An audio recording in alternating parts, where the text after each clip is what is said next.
just going to surprise me like that, eh? Ni sawa. My name is Valentine, or call me Val on everything. And I see Chumandogo Yareli. Haha. Hashtag Reggae Thursday, Burum call loud and clear. Tuko na Afulu pia ni diligent. Tuko na Willis Kouko, loud and clear. Big up Frederick Kajongo, Kelvin, and I see Beats Kenya and many others. That is, you can at us at Y254 channel on Twitter. Hashtag ni Reggae Thursday. Kama kuna request men zikuwa mkabla tuende ama namna gani? Tunataka kwanza, actually weekend yangu yuanza leo, so tunataka kwanza weekend vizuri ama namna gani? And Michelle anakaa vizuri, got to stand by like an angel. Yeah, I know. Like we have to look like the African queen. Ambayo sisi tuko. So my name is Michelle Washira, and we have been having a good time from the first hour of the show, and the good time is still continuing. We have a guest on studio, so we would like to take you to that. Sasa. Poa sana. Mambo. Fiti sana. No, when I'm humble, man. Unaitwa nani? Me seem humble. Oh, okay. Okay, me I'm humble, but a lot of people always think that you one nimenyamaza sana, so like a cool nigga. But first of all, sorry for my flu. I know you had no clue. Niko na flu kiasi hapa, but is any job. But sauti yako ina sound vizuri ukiwa na flu pia. Akisuingia to studio after this on a mantic secretary. Ni kama wewe una wish tu ni kuage na flu. Nakutakia mema. Asante. Yes. Sa karibu sana studio. Asante, nimeshukuru sana. Big deal mpaka tuko wawili. Yeah, he's a big deal. Tumemuona size before we started this segment on our screens, and he's doing a great job. Alafu kwa hiyo video Jilada kona beards zingine poa. Yeah, and then I love the quality of the video. Very nice. Yeah, it's so like so detailed and everything. Nezo Monts anafanya kazi poa. Hata mimi nitajam naongea beards Gillard na miss just. No, your dreads are on point. You look good. Your voice is excellent. Just kidding. Hata niko karibu kuambia utoe. Maze niko karibu kuambia utoe fanya hivi sasa. Leo zimefungwa. Hii ndio ilikuwa style ya leo. Kwani uko na kipara hapa? Okay. He took time. I'll take time. Kajiangalia kwa mirror akisema this will be the style. Wait, Michelle. We see the video here. There it is. Na huku ni wapi first and foremost? Na hizi African design. The sunset. Wow. All right. So where is this exactly? This place actually it's in Rongai. Rongai. Yeah, we shot this in Rongai and in Kiseri and Ngong Hills. Yes, only those two places. I love the way that you guys played around with the serene, and that it's within actually in our country, Nairobi. Maze. Wow. It looks different. Like hata sasa niko more into this than into here. Okay, let me just focus. All right. So mlipatanaje na Gillard? Yeah. So give thanks was my first reggae song. I was a rapper before You see, that's why I asked you if you're a gospel artist. Give thanks in a sound visit. Okay. Give thanks to life. You know, even give thanks. There's a place where they call it jazz. Oh, okay. Have you ever read the lyrics for One Love by Bob Marley? Yes. Like it's just gospel. It's only that it's overlooked, and a lot of reggae music is gospel because a lot of writings is biblical, you understand? So I wouldn't refute that it is not gospel or it is gospel, but it is basically part of life. Yeah, so Give Thanks was my first reggae song. I wrote it, then I had my manager send it to Gillard because I thought if he came through it would be complete. So he just had the song and loved it, so he came through and we did it just like that. I love the fact that you've mentioned your manager. Like, he was so quick. Like, after you mentioned like you want to work with Gillard, and he was able to make it happen. I think you should give him a shout out, whatever he is, but here a shout out, because it's not easy like to work with people who are committed and they make it happen for you. Yeah, true. So I would love to give them more thanks to Usla Timamings. She made this happen. She's a she. Karibu ni shrub. Can I tell you something? Tukifanya reggae, just Misha was telling us a story about we're trying to figure out why Red Sun and why Ray have never had a collabo. Exactly. It never happened for like the way you and Gillard made the collabo. It never happened that you guys agree, but your management does not agree with each other. Like management yako na management yake. Is there a possible scenario? Yeah, true. Inaweza kuwa very possible. You know, collabos, a lot of people don't understand. But collabos always come with a reason. For most artists who are really like serious, should know why am I doing this collabo? See, just nataka tu kusikia sauti yako juu ya beat. Like like it's not necessarily about even monetary value, but sometimes like what do you want to achieve outside that? Because for me and Gillard, it was more about the message first of all, and then other things later, you understand?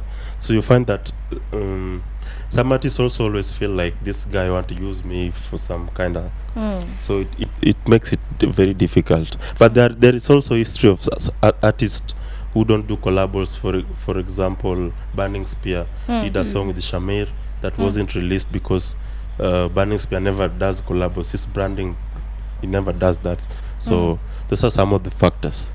Are you? So, so kumaanisha hata the fans, if they want to see that happen, it goes back to the management, and they have to like go back to the drawing board. And if there's no returns, like these collab won't happen. If hata kama mafans wanataka hii collab, they want to see it happen. I think now that depends with different managements and their terms. But sometimes it also depends on artists. Like if I link up with artists and the chemistry is wow, we can always try and convince the management to work with the artist and stuff. Okay, so there's a point where the artist has the final say. Yeah, basically, and also it depends with the terms that are written by management. You see, like for me, sorry, in quotes, I'm a very tough-headed guy sometimes. Like I always love to be like free in my art. You understand? So if I want something, I think I'm the reason there is a management. So without me, there is no respectful. Very true. Very true. So if I want something, I don't see the reason why it can't happen. Yeah, that's the that was like that. Boom, that's the answer. Yeah, because like if there's no you, don't be the management. It's true. It's just the way. If there was no you, there would be no us. Sure. Yeah. Do you have a mentor? Like somebody I look up to, or who speaks into your life or maybe into your musical career? Like unaongea wisdom ingine age nafaa kuwa uko. A lot of people ask me that, but what I always loved to listen to a lot of Tupac and Bob Marley. They are guys I really look up to. Mantix, umesikia hizo jina mbili kubwa zile zinamuinspire? Tupac, Sembo. Aha, okay. Yeah, so like a lot of guys, let me say, put this straight, a lot of guys always think that Alekey want to be like Bob Marley or Tupac. I've ever been to a point like you feel you are lonely at some point of your life, then you saw a reflection of you in somebody else, you understand? So for me, Pac and Bob Marley are just reflections of what I feel inside, like how this should be. Kukaribu kutoboa pua ka Tupac, ndio? No. I'm just myself.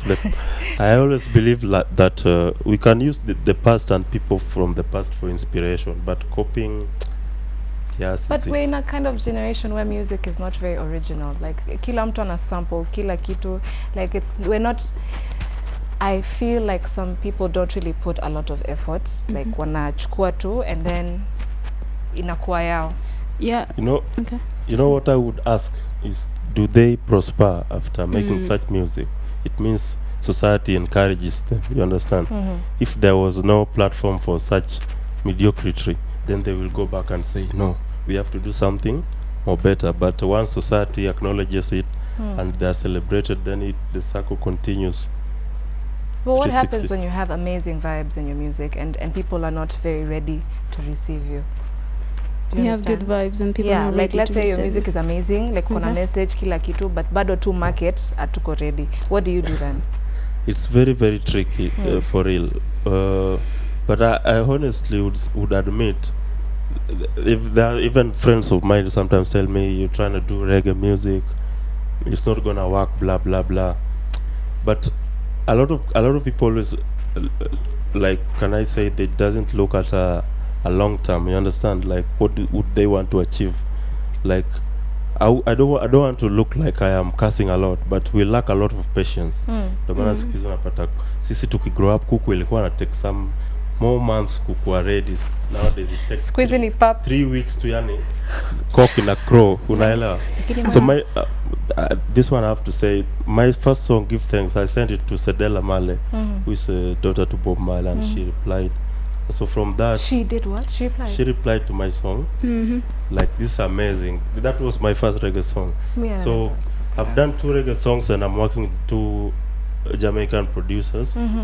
one who lives in the Jamaica and one in the England and plays my music there. So it's like it's giving me a mirror or a sign of what I would love my music to be. I can't say I can tell about tomorrow, but it gives me some hope that this good music can go beyond. Kwa sababu umesema Give Thanks is your first song. First reggae song. First reggae song. Yeah. And why did you opted like to do a collab instead of like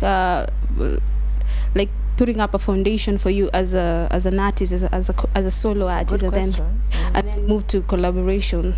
Like I said before, everything goes with purpose, and for me, I like to break rules a lot. Like what you say, look, see, to me, what you say. Something that we tend to see a lot. In a good way, like I'm not a blind obedient. Oh, look at you! It's okay. I was making fun of you. Like when you amesema, you make a kama rule like we are supposed to. Like most of people, because you have to like have a sound of yourself before you incorporate someone else to come through for your own kind of music. But for Give Thanks, actually I released the song first, and we redid it with Gillard. So Gillard came and he did like, I would call it like a cover, because he did the same melody, same lyrics that I wrote. So there was no big difference. So if you talk about style and stuff, then it would still be the same. Okay. You compose your own music? Yeah, sure. Really? Do you ghostwrite for people also? No, not really, but I will let you know. Like I cannot do such things. I cannot put somebody on spot. So you are ghostwriting for Chiching. Okay. So hii song ni reggae, Give Thanks, reggae vibe. Alafu the new one, African Queen, is more dance. More dancehall, yeah. Like uchezea tu hapo reggae dancehall ama you're changing. Are you Can you get into sababu he looks like a guy who is into the zone, like he's speaking a lot of wisdom, as you said earlier on. And so my question is, can you do roots and culture? Because I feel roots and culture is sort of a sound like gets into kind of vibe like he's portraying right now. Unajua wanazungumza kuhusu what is affecting the society and all that kind of sound. So are you doing just reggae and dancehall, or are you looking forward to do other genres? Okay, when you talk about reggae and dancehall, and you've talked about roots talking about social issues, now social issues now just become content. Reggae and dancehall now becomes the genre. So I can still talk about the issues in reggae and dancehall music. So, but I'm also more free when it comes to dancehall, because I fuse. There's a song I've done with Giuliani. I did it. We actually recorded last year. This one has Serone. He was here last Thursday. Releasing his fresh single, Dance featuring Chaos. Okay. Yes. Okay. These are the African queens you're singing about. Okay, all right. Mbona mko kwa gym? Do your queens work out? I'll always have a reply. Nyi mnatupima sasa. No. Tell us about this concept. Now, let me tell you something. When you hear about African Queen, already you have a perception, isn't it that true?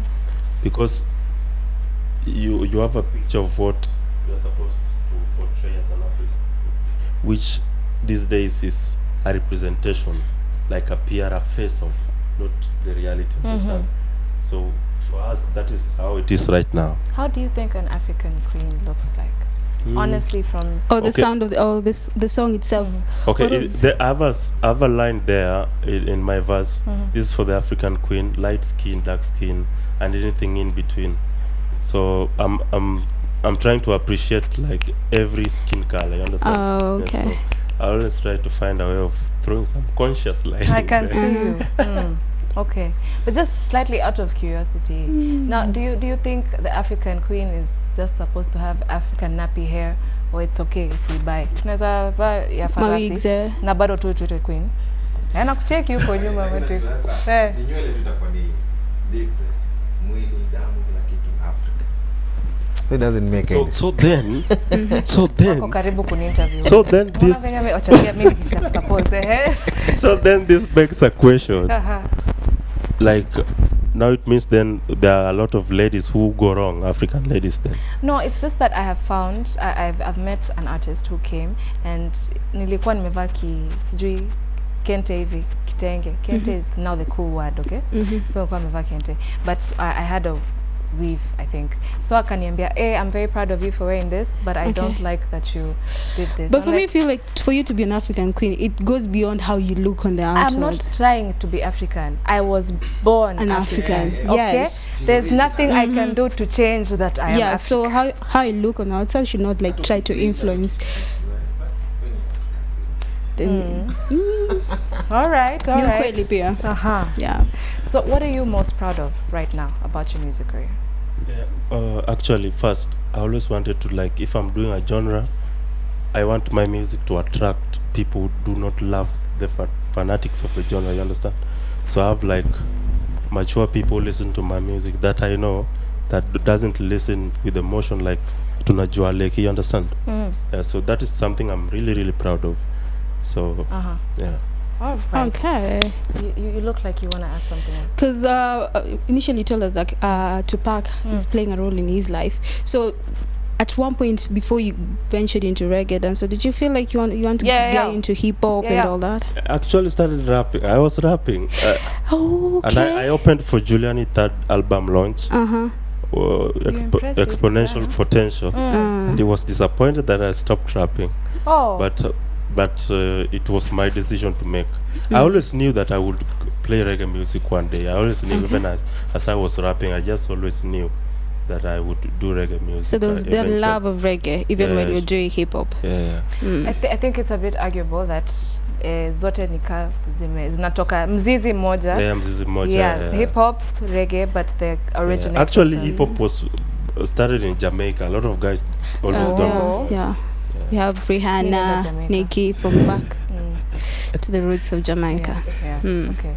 So we wrap this up. Let's wrap it up. And let's listen to this new jam. Can't wait. Would you like to say something else before we leave? I just love to give thanks for having me here. I appreciate the work you're doing. You're giving thanks like the song. And I'm really like depending on you guys to help us out to spread the message we're trying to put across. Yeah, we'll spread the message. And actually the song is just 1 month, like you released this month? It's like 5 days old. 5 days old, and it is over 14. I know. It's almost 14,000. Almost 14,000 on YouTube. Thanks for everybody who's watched and shared. So how can people reach out to you on social media? Because you're talking about the song and where it is. My song is on YouTube. If you want to follow me, Instagram, Alekey Marshall, on Facebook and on Twitter, everywhere. Yeah. Why are you so humble? Please answer the question. Like, I'm not understanding. Like, nini, mbona uringi? You have every reason to. You're making good music. You have a great following. Hey, humble. The way you're so humble. Hey, didn't you have you never seen Bob Marley's like videos like that guy was the king, like the mentor, but once you get that consciousness that we are mortals, like you don't have to ringa too much, you have to keep it cool, you understand? Okay. Yeah. But if it is you kuringa ni sawa tu. Don't try to be like you want, like to be humble. Si haitatoka poa kama wewe si humble naturally. Sijui kana nipima. But on that note, let us introduce the only general of Fulu Imboko. Na ukianguka ukikimbia huku ndani, we are going to laugh at you, okay? Yes. How are you? Handshake. Fine, thank you. Good. Yeah, good. Niko fiti. Niaje? Poa sana mzito. System ya regu unafili kwaje industry hapa Kenya? Hapa Kenya ndio ina peak. Kwa hivyo tuko fiti. Tuko tu fiti man. You have to grow. Cheki DJ. Umekuja nimelala. Wapi? Nilikuwa meeting huko juu. Serena nikatoka kidosa nimecome through. Maze alikuwa kula kwa macho. Tumalizie na dancehall sasa. Alright, follow takana mimi hapa. Lazima acha nikae chini. No, okay, sawa. Lakini ukae vizuri, tuko kwa serikali. Sawa. We are good boys and girls. Okay guys, we want you to perform. Is that okay? Very okay. Tunaweza ku back up dance. Ni sawa. Tutaribu. Okay. Okay, let's do this. We'll see you tomorrow. Bye. Oh yeah.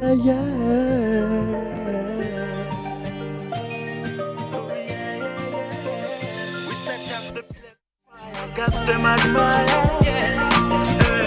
We set up the place on fire, got them admire. Cause Jah made it possible, Jah made it possible. Jah made it possible, Jah made it possible. This is for my African queen girl. You've got to step up and ring girl. This is for my African queen, light skin, dark skin, and anything in between. Hata kama ni kesho ni leo, I know that the lights can take your beauty. I'm the way that you move in your body, na bongo crazy, I can't survive it. Yeah, cause Jah made it possible, Jah made it possible, Jah made it possible, Jah made it possible. We set up the place on fire, got them admire. We set up the place on fire, got them admire. Cause Jah made it possible, Jah made it possible. Jah made it possible, Jah made it possible.